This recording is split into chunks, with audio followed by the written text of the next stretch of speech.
Today's topic is electrode discharge machining principle.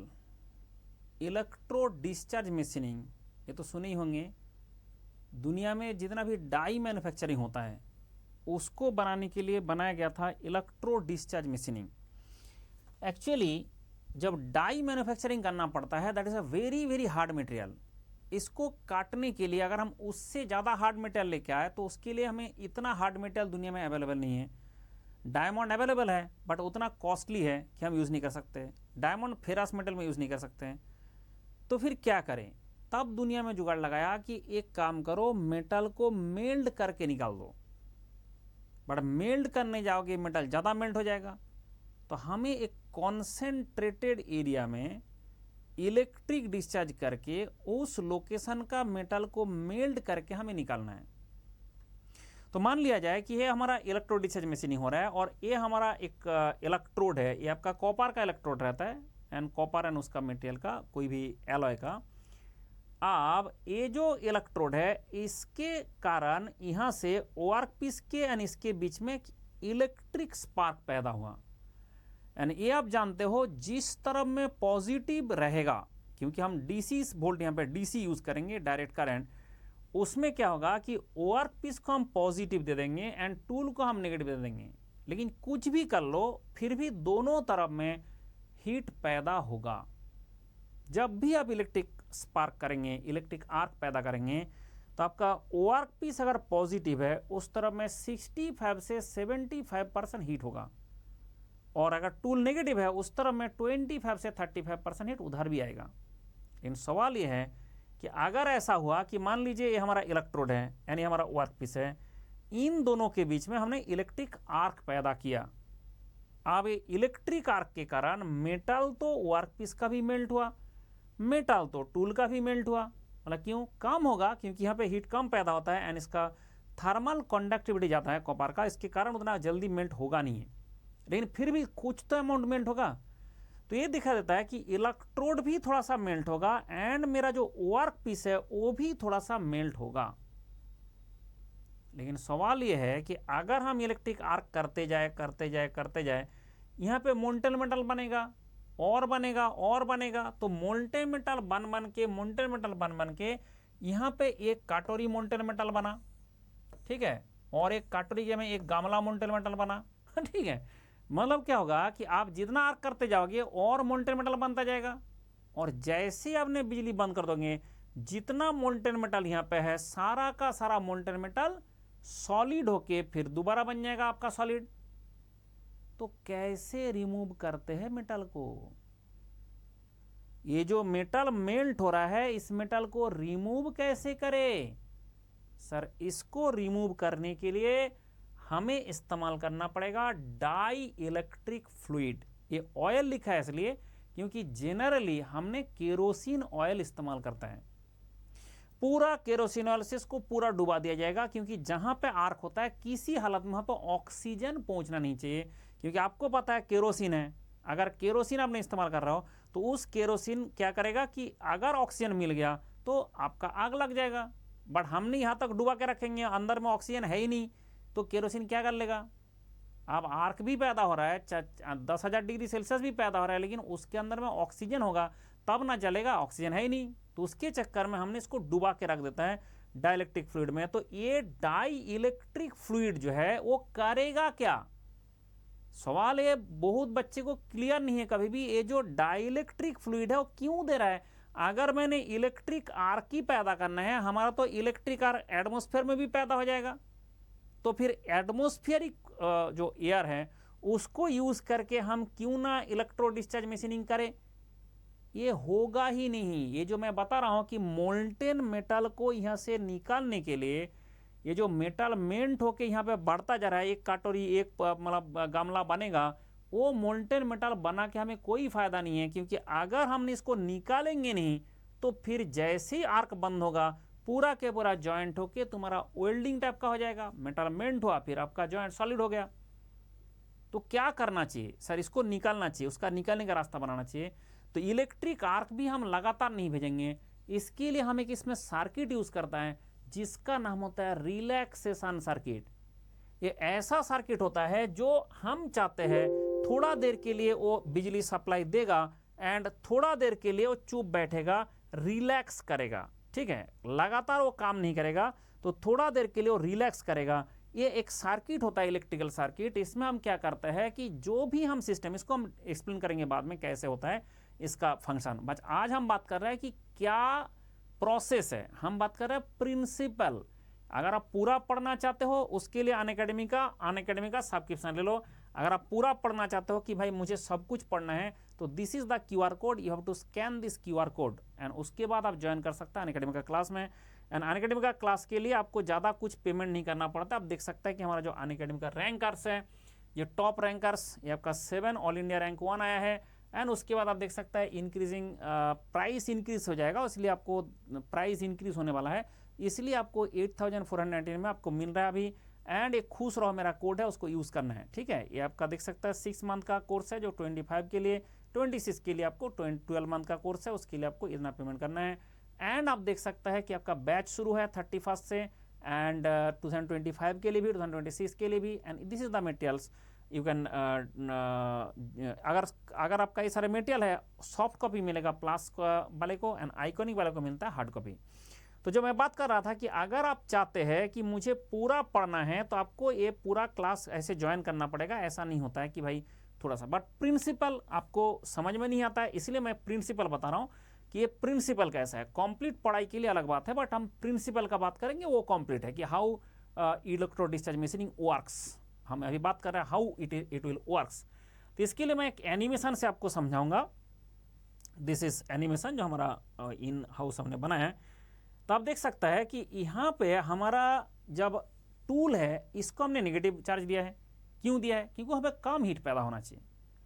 ये आपका work piece है, इसको हमने पॉजिटिव दिया है। क्यों दिया है? क्योंकि हमें ज़्यादा हीट पैदा होना चाहिए। तो पॉजिटिव है, इस तरफ में आपका 65 से 75% हीट पैदा होगा। नेगेटिव है, उसके तरफ में आपका 25% से 35% हीट पैदा होगा। बट हमने इसलिए हमेशा इसको नेगेटिव देंगे, इसको पॉजिटिव देंगे। बट हमें जम के इसमें इलेक्ट्रिक आर्क पैदा करना है, तो हम जितना वोल्टेज दे सकते हैं अच्छा है। तो इसलिए यहाँ पे हाई वोल्टेज होगा। हाई वोल्टेज मतलब ऐसा नहीं कि आपका 10,000 वोल्ट होगा। यहाँ पे हाई वोल्टेज का मतलब होता है जैसे 2 वोल्ट 3 वोल्ट का बात नहीं हो रहा है। यहाँ पे हमने 300 वोल्ट तक, 60 वोल्ट, 70 वोल्ट, 80 वोल्ट, 60 वोल्ट से 300 वोल्ट हमने सप्लाई देता है, क्योंकि वी नीड आर्क। तो ये दोनों के बीच में गैप कितना रहता है? ये रहता है माइक्रोन में, कभी 10 माइक्रोन, कभी 20 माइक्रोन, मैक्सिमम 100 माइक्रोन। 10 माइक्रोन से 100 माइक्रोन। माइक्रोन मतलब समझ रहे हो, आपका 1 मिलीमीटर जो होता है वो आपका 1 मिलीमीटर 1000 माइक्रोन है। ये मैं बात कर रहा हूँ 100 माइक्रोन, मतलब 1 मिलीमीटर का भी 1/10। इतना कम गैप रहता है, तो आपको ज़्यादा वोल्टेज देने का जरूरत नहीं है। लेकिन दिक्कत यह है कि फिर भी वोल्टेज हमें क्यों देना है। आप देखो कि हमने एक इलेक्ट्रोड यहाँ पे रखा है, टूल एक रखा है, वर्क पीस, बीच में डाइलेक्ट्रिक। तो आपको पता है कि हमारा 2 बिजली का तार चला जा रहा है, बीच में आर्क क्यों नहीं पैदा हो रहा है? हमारा एटमॉस्फेयर में ही जा रहा है, 2 बिजली का तार चला जा रहा है, 4 लाख वोल्ट जाता है उसमें, जो बड़े वाला हमारा बिजली लाइन होता है। तो फिर भी क्यों नहीं आ रहा है, आपका आर्क क्यों नहीं पैदा हो रहा है? सर, ये जो आपका इलेक्ट्रोड है, इसके बीच में जो मीडियम है वो इलेक्ट्रिसिटी कैरी नहीं कर रहा है। तो हमारा जो डाइलेक्ट्रिक फ्लूइड है वो भी ऐसा है कि इसके बीच में जब है तो वो इलेक्ट्रिसिटी कैरी नहीं कर रहा है। इसलिए आप वोल्टेज बढ़ाओगे 0 वोल्ट, 10 वोल्ट, 20 वोल्ट, मान लो मेरा इसके बीच में 100 वोल्ट देना है, 99.99 वोल्ट भी दोगे तब भी ये जो मटेरियल है जिसका नाम है डाई इलेक्ट्रिक, मतलब 100 वोल्ट से पहले ये मटेरियल आपका वेरी गुड इंसुलेटर। जैसे केरोसिन हम क्यों यूज कर रहे हैं, ऐसे डीआयोनाइज्ड वाटर भी होता है, बट केरोसिन हम क्यों यूज कर रहे हैं? क्योंकि ये ऐसा मटेरियल है 100 वोल्ट, जैसे हमने बोला इसके बीच में गैप मैंने 0.1 मिलीमीटर रखा हूं, दैट इज 100 माइक्रोन। 100 वोल्ट में इस दोनों के बीच में जो हमारा जो डाइलेक्ट्रिक फ्लूइड बैठा है, ये बिल्कुल बिजली कैरी नहीं करेगा। ऐसे इलेक्ट्रिक फील्ड पैदा हो रहा है बट बिजली नहीं पैदा हो रहा है, मतलब जाएगा ही नहीं बिजली, इलेक्ट्रिसिटी फ्लो ही नहीं करेगा, थोड़ा बहुत भी नहीं। मतलब ये आपका इलेक्ट्रिकल फील्ड तो है बट थोड़ा बहुत भी इलेक्ट्रिसिटी फ्लो नहीं कर रहा है। लेकिन जैसे ही आपने 100 वोल्ट दिया, इस पूरा जो डाइलेक्ट्रिक फ्लूइड है उसका प्रॉपर्टी चेंज हो जाएगा एंड पूरा डाइलेक्ट्रिक फ्लूइड जैसे वोल्टेज बढ़ाते जाओ पूरा बीच में एक ऐसे कॉन्डक्टिव पाथ बना देगा। ये होगा अगर आपने वोल्टेज बढ़ाया। अब जैसे अपना 99.99 वोल्ट भी था तब भी नहीं होगा, जस्ट जैसे 100 गया तुरंत आपका बीच में क्या हो गया, एक कॉन्डक्टिव पाथ बन गया। और कॉन्डक्टिव पाथ जैसे ही बनेगा तो ये जो पूरा रास्ता है यहाँ पे आपका रेजिस्टेंस ना होके अभी रेजिस्टेंस खत्म, पूरा शॉर्ट सर्किट की तरह होगा। फिर ये जो पूरा आर्क है यहाँ पे जो बनेगा जम के बनेगा आर्क एंड जम के बनेगा हीट, इधर भी बनेगा इधर भी बनेगा। तो इसके चक्कर में क्या होगा कि जो 100 वोल्ट जैसे गया, मान लो आपका जो एक वोल्ट है आपका डिस्चार्ज वोल्टेज बोलते हैं इसको, ये जैसे गया तुरंत ये रास्ता बन गया, इलेक्ट्रिसिटी जम के फ्लो किया, पूरा हमारा स्पार्क पैदा हुआ, यहाँ से कुछ मेटल मेल्ट हुआ, यहाँ से भी कुछ मेटल मेल्ट हुआ, यहाँ पे ज़्यादा मेल्ट हुआ, यहाँ पे कम मेल्ट हुआ, लेकिन मेल्ट तो हुआ है। तो पूरा कहानी अभी तक हमारा इलेक्ट्रिक आर्क पैदा हुआ, मेल्ट पैदा हुआ। क्या आपका जो डाइलेक्ट्रिक फ्लूइड है उसको हीट नहीं मिलेगा? और उसको भी मिलेगा। अगर उसको हीट मिला है तो उस हीट से वेपोराइज होगा, मतलब वेपोराइज होगा तो वॉल्यूम बढ़ेगा, बिल्कुल। तो ऐसे करके आपका जो डाइलेक्ट्रिक फ्लूइड है उसका भी वॉल्यूम बढ़ेगा। इधर थोड़ा मेटल मेल्ट हुआ, इधर थोड़ा मेटल मेल्ट हुआ वर्कपीस का, एंड आपका डाइलेक्ट्रिक फ्लूइड जो है उसका थोड़ा वॉल्यूम बढ़ गया ड्यू टू दिस वेपोराइजेशन। अब आपने बोला सर वेपोराइज हो गया, ये आपका यहाँ पे आपका भी लिक्विड नहीं है, यहाँ पे आपका वेपर बन गया, उसका जो केरोसिन है उसका वेपर में भरपूर है, एंड यहाँ पे आपका मोल्टेन मेटल थोड़ा दिख रहा है और वर्कपीस के तरफ यहाँ भी थोड़ा सा मोल्टेन मेटल दिख रहा है। लेकिन इस मोल्टेन मेटल को आप निकालना चाहते हो, क्यों? आपको बोला था कि अगर ऐसे ही चलाते रहे तो यहाँ पे मोल्टेन मेटल और बढ़ेगा और बढ़ेगा, एक काटोरी मोल्टेन मेटल, एक गमला मोल्टेन मेटल बड़ा होता जाएगा। तो हम चाहते हैं ये स्पार्क जो हमने किया, सर स्पार्क बंद क्यों हो गया ना, वो जो आपका रिलैक्सेशन सर्किट है उसमें कैपेसिटर है, उसका चार्ज खत्म हो जाएगा तुरंत बंद हो जाएगा। वो चार्ज खत्म हो जाता है तुरंत बंद हो जाएगा, बंद हो गया का चार्ज बंद, मतलब स्पार्क बंद। और जैसे ही स्पार्क बंद हुआ तो आप बताइए ये जो यहाँ पे वेपर बना हुआ है ये तो यहाँ पे लिक्विड होना चाहिए। अब स्पार्क बंद हो गया, हीट और है नहीं, तो ये पूरा के पूरा जो वेपर है वो बन जाएगा लिक्विड और हो जाएगा कोलैप्स। तो पूरा जो यहाँ पे आपका वेपर बना था वो बन जाएगा लिक्विड, हो जाएगा कोलैप्स। और जैसे ही कोलैप्स होगा आप देख सकते हैं कि ऑल डायरेक्शन से लिक्विड आके उस पोर्शन को ऑक्यूपाई करने का कोशिश करेगा। जैसे आपका बस में जैसे होता है ना कि एक अगर कोई सीट निकल गया मेट्रो में, बस में चारों तरफ से लोग घूम निकल जाता है, ऐसे करके चारों तरफ से मोल्टेन मेटल आ रहा है, चारों तरफ से लिक्विड आ रहा है कि मुझे उस जगह में जाना है। और जैसे आएगा इस तरफ से भी आया, इस तरफ से आया, पूरा के पूरा यहाँ पे ऐसे करके पानी का ऐसे छलांग निकल के आएगा, जो पूरा लिक्विड का ऐसे पूरा ऐसे छलांग निकल के आएगा। तो ये जो पूरा मोल्टेन मेटल यहाँ पे बैठा था उसके चारों तरफ से जो लिक्विड आ रहा था, क्यों आ रहा था? क्योंकि ये पहले वेपोराइज हुआ था आराम से, लेकिन जैसे कोलैप्स हो गया अब चारों तरफ का लिक्विड उस लोकेशन को ऑक्यूपाई करने का कोशिश करेगा, क्योंकि यहाँ पे तो और लिक्विड बन जाएगा। तो आपको पता है कि ये कितना गुना, 2000-3000 गुना वॉल्यूम बढ़ता है। तो 2-3000 सेंटीमीटर क्यूब अगर वेपर था वो 1 सेंटीमीटर क्यूब बनेगा आपका लिक्विड। उसके चक्कर में फटाक से यहाँ पे झटका आएगा एंड पूरा जैसे पानी से छलांग लगता है, चारों तरफ से पानी का जब छलांग लगाता है इस तरह से चारों तरफ से लिक्विड आके, ये जो आपका लिक्विड डाइलेक्ट्रिक है वो आके यहाँ पे छलांग लगाएगा। तो जो मोल्टेन मेटल बना था, अगर मान लो मेरा 100 माइक्रोमीटर क्यूब बना था, यहाँ पे बहुत ही कम बनेगा एक आर्क से, उसका भी 10% के आसपास मोल्टेन मेटल ये चला जाएगा इस लिक्विड के साथ एंड ये डेब्रिस बना देगा, ऐसे डेब्रिस।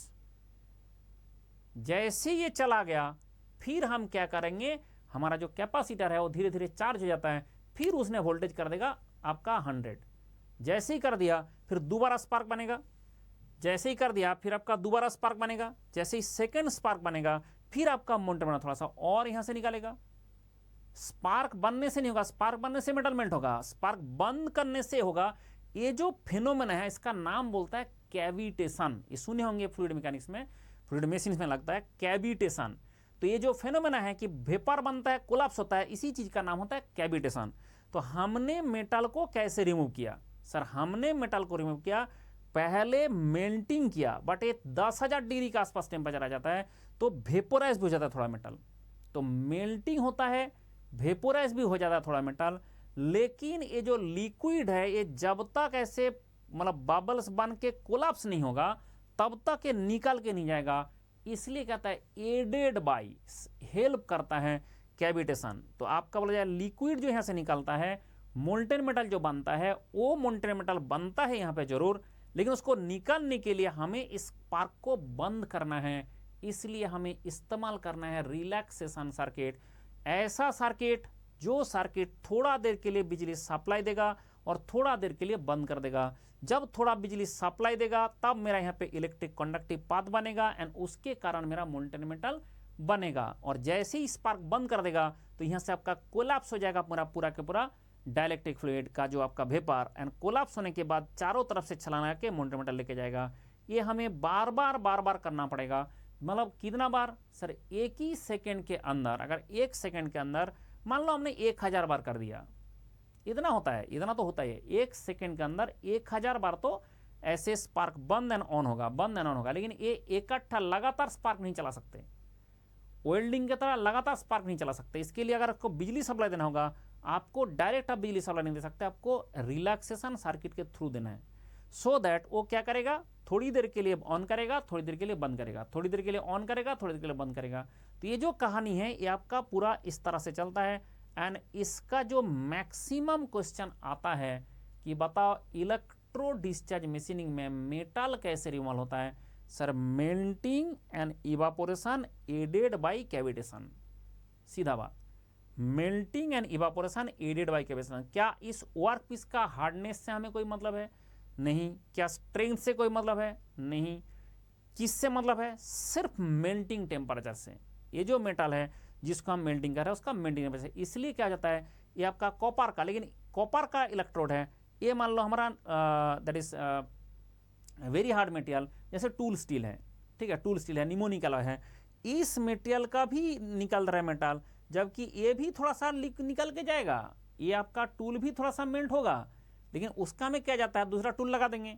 लेकिन यहाँ पे हमारा वर्क पीस का मेटल मेल्ट होके जा रहा है, इससे हमें क्या मिलता है? धीरे धीरे हम जो शेप चाहते हैं वो शेप मिल जाएगा। ये टूल हम चेंज करता है, टूल का शेप चेंज करता है, टूल को मूवमेंट करता है, टूल को पर्टिकुलर मूवमेंट देना पड़ेगा, अगर मूवमेंट नहीं देंगे तो गैप चेंज हो जाएगा। इसलिए आपको गैप कंट्रोल करने के लिए यहाँ पे आपको सर्वो मैकेनिज्म ही देना है। बट मैं प्रिंसिपल बता रहा हूँ कैसे प्रिंसिपल है। सर, आपका आर्क होना है, और ये डाइलेक्ट्रिक क्या चीज़ है? सर, डाइलेक्ट्रिक मतलब ऐसा लिक्विड है एक पर्टिकुलर वोल्टेज तक वो हमेशा पूरा 100% इंसुलेटर है, और आफ्टर दैट वोल्टेज ये 100% कंडक्टर है। इसलिए आपका जैसे मैंने बोला डिस्चार्ज वोल्टेज 100 वोल्ट है, 100 वोल्ट तक, मैंने एग्जांपल दे रहा हूँ, 100 वोल्ट तक आपका डाइलेक्ट्रिक एकदम इलेक्ट्रिसिटी कैरी नहीं करेगा, और जैसे ही 100 हो गया तो तुरंत आपका यहाँ पे पूरा इलेक्ट्रिसिटी कैरी करेगा एंड पूरा कंडक्टिव पाथ बना देता है। उसके बाद आपका कैपेसिटर का चार्ज खत्म हो जाता है, इसलिए आपका स्पार्क बंद हो जाता है। फिर कैपेसिटर धीरे धीरे चार्ज होगा, जब तक वो चार्ज पूरा नहीं हो पाएगा, जब तक आपका 100 वोल्ट दोबारा नहीं बना पाएगा, तब तक यहाँ पे दोबारा स्पार्क नहीं बनेगा। तो इसके चक्कर में ये जो इलेक्ट्रो डिस्चार्ज मशीनिंग है, इसका जो बेसिक प्रिंसिपल है ये आपको मैं समझता हूँ समझ में आ गया। एंड अगर आप बोला नहीं हमें पूरा पढ़ना है कि कैसे कैसे इलेक्ट्रो डिस्चार्ज मशीनिंग होता है एंड क्या होता है उसमें, तो ये सारे हम यहाँ पे पढ़ाते हैं, तो आपको दिखा सकता हूँ कि क्या क्या होता है। इसके बाद हम सिर्फ प्रिंसिपल का बात करेंगे कि this is electrode, this is work piece, इसके बीच में आर्क है, हमने इलेक्ट्रिक ऑयल और डाइलेक्ट्रिक ऑयल यूज़ करता है। जहाँ पे मिनिमम गैप होगा वहीं पे आर्क आएगा, वहीं पे हम चाहते हैं मेटल रिमूव हो जाए। एंड जैसे स्पार्क चलाते जाएंगे तो इसके चक्कर में टूल का थोड़ा सा मेटल, वर्क पीस का थोड़ा सा मेटल रिमूव होता जाएगा। एंड ये आपका पूरा कहानी है कि हमारा जो मेटल है उसको निकालने के लिए मुझे इसका डाइलेक्ट्रिक फ्लूइड का मदद लेना पड़ेगा, एंड कैविटेशन जो फेनोमेना है उसका मदद लेना पड़ेगा। ये जो आपका सडन एक्सपांशन ऑफ वेपर होता है एंड वेपर आपका बाद में लिक्विड बन जाता है, उसके चक्कर में हमारा सडन एक्सपांशन कॉन्ट्रैक्शन होता है। एंड मैक्सिमम क्वेश्चन आपको दिखेगा mechanics of the metal removal is melting and evaporation aided by the cavitation. आप प्रोसेस मेल्टिंग टेम्परेचर के ऊपर डिपेंड करता है। इसके बाद ये सारे कैरेक्टरिस्टिक है, क्या होता है, कौन सा टूल लगता है, कौन सा वेयर होता है, मैकेनिज्म क्या लगेगा, डाइलेक्ट्रिक फ्लूइड क्या लगेगा, क्या फॉर्मूला होगा, क्या क्या उसका क्वेश्चन आता है, everything I will discuss, it will be in the plus class. तो इसलिए आप अगर चाहते हैं तो आपको पहले ज्वाइन करना पड़ेगा plus class for complete guidance. And आपको अभी जितना बताया वो आपका प्रिंसिपल है, एंड इस प्रिंसिपल से ही आपको पहले प्रिंसिपल क्या है वो तो पता चले, उसके बाद यूज करके बाकी सारे कैलकुलेशन आप अगर कर सकते हैं, you can do this. And तब तक खुश रहे, एंड ये ध्यान रखे मैकेनिकल इंजीनियरिंग का भी गोल्डन पीरियड चल रहा है। मैकेनिकल में भर भर के नौकरी मिलता जा रहा है। अगर आप अभी भी नहीं, आपको नौकरी नहीं, आप नहीं ले सकते इस टाइम में, तो अभी नहीं तो कभी नहीं। चलो खुश रहो, बाय बाय, टेक केयर।